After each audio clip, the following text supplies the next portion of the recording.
Food has changed a lot over the years, some for the better, some not so much.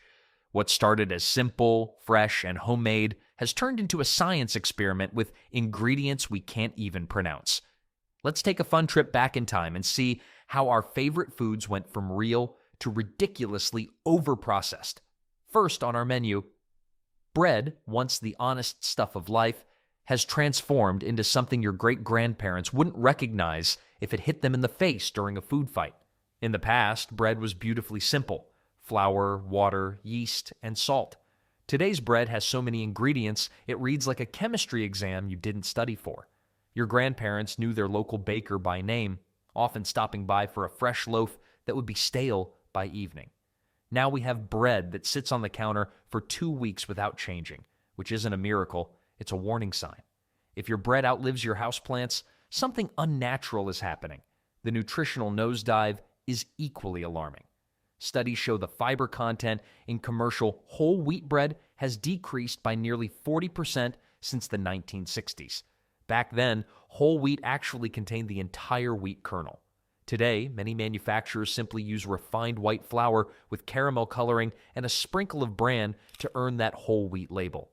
It's like putting a tomato sticker on an apple and calling it a vegetable. Traditional bread making involved slow fermentation over hours, breaking down phytic acid and making nutrients more available. Modern bread uses a rapid rise process that takes minutes, using chemicals rather than time. Calcium propionate, sodium stearoyl lactylate, and azotocarbonamide now replace patience and craftsmanship. The average American eats around 53 pounds of bread annually, basically consuming a small chemistry set each year. Real bread should eventually get hard, while cake gets soft. If your bread stays mysteriously fresh for weeks, perhaps it deserves a spot in a museum rather than your sandwich. As bread has changed from simple food to lab experiment that lasts for weeks, it's not the only thing that's gone from farm to factory in ways we might not expect. What else might be hiding in plain sight in our daily meals? Something many of us pour without a second thought. Remember when milk had cream on top? If you're under 40, you probably think I'm describing some ancient relic. For most of history, milk was simple. It came from a cow and spoiled quickly. That's why the milkman was a daily visitor, not just a character in old TV shows. Today's milk has a longer shelf life than some Hollywood marriages. Modern milk is ultra-pasteurized, homogenized, and pumped full of additives. If cows could read the ingredient list, they'd be surprised to find their name on it at all. In the 1940s, milk was gently heated to kill bad bacteria while keeping the good stuff. It lasted about a week. Now, ultra-pasteurization blasts milk at 280 degrees, making it last for weeks but cooking away what makes milk special. Then came homogenization in the 1950s. Don't want to shake your milk? No problem. We'll just force it through tiny holes at crazy high pressure. It's like putting milk through boot camp until everything unique about it surrenders. The skim milk craze of the 1980s was even weirder. Natural skim milk looks bluish and tastes like watery chalk. To fix this, companies add powdered milk, fake vitamins, and thickeners. They basically remove everything good, then add artificial versions back in, like getting a haircut and then wearing a wig made from your own hair. Here's a shocking fact. In the 1950s, a dairy cow produced about 5,300 pounds of milk yearly. Today, that number has jumped to over 23,000 pounds. Cows aren't suddenly feeling 4 times more generous. They're being pushed to their limits. Even the containers tell the story. We went from glass bottles to plastic jugs that somehow, despite centuries of human innovation, still managed to drip down the side every single time. From bottles to jugs, milk has changed almost as much as what we put on our bread. What other foods in your kitchen have changed from simple to strange? Let's peek at what else isn't what it used to be. Believe it or not, peanut butter once had just one ingredient: peanuts. That's it. In the early 1900s, peanut butter was simply peanuts ground into a paste. No added sugar, no oils, no salt, just nuts. The original peanut butter was so simple that if it had a dating profile, it would just say, "I'm just me, take it or leave it." No fancy stuff trying to make it look better. The oil would rise to the top, and you'd stir it before eating. That was normal. But in the 1920s, big companies got greedy. First, they added salt, then sugar, to hook kids. By the 1940s, they started using hydrogenated oils. These kept the peanut butter from splitting but added bad fats to what was once healthy. These hydrogenated oils are made by forcing hydrogen gas into oil under high pressure. It turns liquid oil solid at room temperature. The companies fixed the awful problem of having to stir peanut butter by causing the actual awful problem of clogging hearts. The 1960s saw peanut butter become super popular. Kids couldn't get enough peanut butter and jelly. But as sales went up, quality went down. More brands started adding more sugar, more oils, and more junk. Some brands today are less than 75% actual peanuts. Then came the crazy 1980s low-fat trend. Companies took out the natural peanut fat, the healthy kind, and added extra sugar instead. The result? Low-fat peanut butter often had the same calories as regular kinds, but less good stuff and more junk. It's like taking the engine out of a car to make it lighter, then filling the empty space with rocks. Here's a wow fact. Americans eat more than 700 million pounds of peanut butter every year. That's about 3 pounds per person, and about 70% of that is the heavily processed kind. The ingredient list tells all. Original peanut butter, one ingredient. Today's popular brands, modified oils, corn syrup, sugar, and weird stuff most people can't even say. Real peanut butter, just peanuts, still exists if you look for it. It costs more and needs that dreaded stir, but it actually tastes like peanuts. From simple ground nuts to sweet, sticky spread, peanut butter has changed a lot. As food companies continue to mess with our pantry staples, it makes you wonder what other breakfast favorites might be hiding some strange secrets. Breakfast cereal wasn't always a colorful, sugar-coated party in a box. The first cereals were nothing like today's Rainbow Loops and Frosted Flakes. In the late 1800s, cereal was created as a health food, a simple, toasted cornflake meant to aid digestion and start the day right. These early cereals had about 1 or 2 grams of sugar per serving, less than what's in a bite of banana. They were bland, simple, and aimed at adults who wanted better health. No cartoon characters, no prizes, just plain grain. But then someone thought, what if we add sugar? And the cereal world changed forever. By the 1950s, TV brought cereal ads into everyone's home. Suddenly, cereal wasn't just food. It was fun. Mascots were born, from tigers to sea captains to little elves. Cereal went from eat your vegetables to it's basically candy, but we'll call it breakfast in just a few decades. The 1970s were when cereals fully embraced their sweet side. Companies realized marketing to kids was gold. Bright colors, cartoon characters, and toy prizes became the norm. Sugar content exploded. Many popular cereals today contain 10 to 16 grams of sugar per serving, 4 teaspoons in your bowl before you even start your day. Shocking fact, eating some popular kids' cereals daily for a year means consuming 12 pounds of sugar just from breakfast. That's like eating 66 cups of sugar straight from the bag. The fiber that made early cereals healthy started disappearing too. Original grain cereals had 5 to 9 grams of fiber per serving. Today's colorful versions often have less than 1 gram. The cereal aisle has become a masterclass in trickery. Boxes scream, now with whole grains, in huge letters, while whispering, still mostly sugar, in tiny print on the back. The colors are another concern. Today's cereals come in shades not found in nature. Some are so artificial that even bugs won't eat them if they're spilled, and bugs aren't exactly known for their picky eating habits. Americans eat about 2.7 billion boxes of cereal yearly. That's enough to fill the Empire State Building 94 times. From plain flakes to sugar-coated everything, cereal shows how quickly a healthy food can become junk food. As we leave the breakfast table, let's see what other everyday foods have changed when we weren't looking. Yogurt, that creamy food in the dairy section, has been around for thousands of years. It was found by accident when milk in animal skin bags turned thick in the hot sun. What began as a lucky mistake became one of the oldest natural foods on Earth. Old-time yogurt had just 2 things, milk and good bacteria. These tiny helpers turned milk sugar into acid, making yogurt tangy and thick. People across the world ate it because it lasted longer than fresh milk and tasted good. In the 1950s, when yogurt first got popular in America, it was still simple. Plain, sour, and not sweet, it came in glass jars or paper cups. People added honey or fresh fruit at home if they wanted sweetness.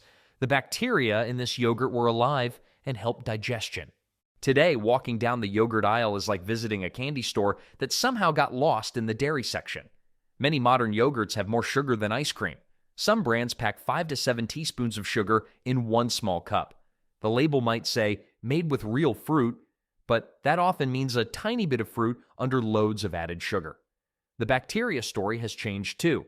Old yogurt had many types of living bacteria that work together in your gut. Many new yogurts are heated after making, which kills these helpful bugs. Companies then add back 1 or 2 types and brag about live cultures on the label. Greek yogurt started as a better choice with more protein and less sugar. But food companies couldn't stop there. They turned what was once health food into something that makes birthday cake look like a salad. Today's flavored Greek yogurts often have cookie bits, candy pieces, and sweet syrups. The texture is fake too. Real yogurt gets thick by straining out water. Cheap brands skip this step and add thickeners like cornstarch and gelatin instead. Here's a shocking fact. 86% of yogurts made for kids have more sugar than a frosted donut. Yet, they're sold as healthy breakfast options. These aren't yogurts, they're desserts with fake IDs claiming they're health food. Real yogurt still exists. Plain yogurt with live cultures can be found at the back of the dairy case, often ignored next to its sweeter cousins. From ancient health food to sugary treats, yogurt shows how food makers can change something good into something questionable. As we close the fridge on dairy products, let's look at what's bubbling on the stove. Soup, that warm bowl of comfort we crave when sick or cold, has been around as long as pots and fire. The first soups were simple. Water, meat, roots, and herbs simmered together so nothing went to waste. For thousands of years, soup was made at home, slowly cooked with bones and scraps that created rich, tasty broths. What made old-time soup so good? Time. A proper soup simmered for hours, pulling minerals from bones and flavor from vegetables. The result was a meal that not only filled bellies, but also healed bodies. The only can involved in soup making was, "Can you please make some more?" That changed in 1897 when condensed soup hit the market. These early canned soups used real ingredients. The chicken soup had chicken pieces you could actually see. Salt was added, but in small amounts. Today's supermarket soups have become a science project gone wrong. Many brands pack a shocking amount of sodium into each can, often 30 to 40% of your daily limit in just one cup. That's like eating 50 potato chips with your lunch. Why so much salt? It's the cheapest way to add flavor when real ingredients are cut back. Many modern soups have become salt delivery systems with a side of vegetables. Look at the label. You'll often find that water and salt are the first 2 ingredients, with actual food showing up much later. Beyond salt, modern soups contain strange additives like hydrolyzed soy protein, fake meat flavor, modified food starch, cheap thickener, and mysterious natural flavors, often not natural at all. The vegetables in canned soups have changed too. They're picked underripe and cooked so much that most nutrients are gone before the can is sealed. That's why everything has the same mushy texture. Even the cans themselves can be a problem. Many are lined with BPA, a chemical that can leak into food. It's like getting a free side of future medical bills with your lunch. The good news is that real soup still exists. Some smaller companies make soup the old way, with whole ingredients and less salt. Even better, soup remains one of the easiest foods to make at home. From slow-cooked goodness to quick open cans loaded with salt, soup shows how we often trade quality for convenience. While this salty situation simmers, let's slice into another everyday food that's not what it used to be. Cheese has been on our plates for over 7,000 years. The story goes that an ancient traveler stored milk in an animal stomach bag, and natural enzymes turned it into the first cheese. This lucky accident created one of the world's oldest prepared foods. Traditional cheese needed just 3 things: milk, salt, and time. Natural bacteria would make the milk thicken and develop flavor. Cheesemakers would press out the liquid and age the solid part for weeks, months, or even years. Making cheese was once an art passed down through generations. Now it's more like a chemistry project that somehow escaped the lab. The big change began in the 1950s with the invention of processed cheese. a mix of cheeses, extra milk proteins, and emulsifying salts that melted better and lasted longer. It was still mostly cheese. Today, some cheese products contain so little actual cheese that they can't legally be called cheese. Check those individually wrapped slices. Many are labeled cheese food or cheese product because they're not real cheese. What's in these cheese-like items? Often less than 51% actual cheese mixed with water, vegetable oils, salt, artificial colors, and up to 20 different additives. One popular brand lists milk as the fifth ingredient. The orange color in many American cheeses comes from artificial dyes. Traditional cheddar got its orange hue from adding annatto seed, a natural colorant. The melt test tells all. Real cheese eventually hardens when cooled after melting. Some modern cheese products stay melty for hours, less like a dairy product and more like edible plastic. Powdered cheeses took things even further from nature. These shelf-stable sprinkles contain dehydrated cheese mixed with emulsifiers and artificial flavors. Many have more salt and flavorings than cheese. Americans eat about 39 pounds of cheese per person each year, with processed types making up about half. But processed cheese can contain up to 3 times more sodium and twice the fat of natural cheese, with less calcium and protein. Reading the ingredient list of some cheese products is like trying to understand a foreign language without a dictionary. You recognize a few words, but mostly it's a mystery. The good news is that real cheese still exists. Small cheesemakers still practice the ancient art of turning milk into something magical with just salt, bacteria, and patience. From simple dairy products to highly engineered food-like substances, cheese shows how far we've strayed from traditional eating. As we put away the cheese knife, let's look at another protein that's gotten a major makeover. Meat has been the center of meals for most of human history. Just 70 years ago, getting meat meant a trip to the local butcher shop, where a skilled meat cutter knew your name and your favorite cuts. The meat came from nearby farms, was cut fresh daily, and contained exactly what you'd expect: animal muscle, fat, and nothing else. The butcher would wrap your selection in paper, and you'd cook it that day or the next. Meat didn't sit in your fridge for a week because without preservatives, it would spoil quickly. The 1950s brought supermarkets with pre-cut meat wrapped in plastic. Soon, the meat industry moved from local shops to huge processing plants where thousands of animals are handled daily, far from where they're raised or sold. Today's meat industry is like a magic show, but instead of pulling rabbits out of hats, they're pulling 5-week-old chickens out of crowded barns and making us believe it's normal. Modern meat often contains things your grandparents wouldn't recognize. Look at store-bought ground turkey. It might list natural flavoring, smoke flavor, and rosemary extract, used as a preservative, not for taste. Processed meats like hot dogs and deli slices have ingredient lists longer than this paragraph. They contain sodium nitrite and nitrate, chemicals that keep meat looking pink but have been linked to health problems. The animals have changed too. Chickens now grow twice as fast as they did in the 1950s, reaching market weight in just 6 weeks instead of 12. This isn't natural. It's from selective breeding and special feed. Chickens grow so fast now that their legs often can't support their weight. It's like giving a toddler the body of a sumo wrestler and expecting them to run normally.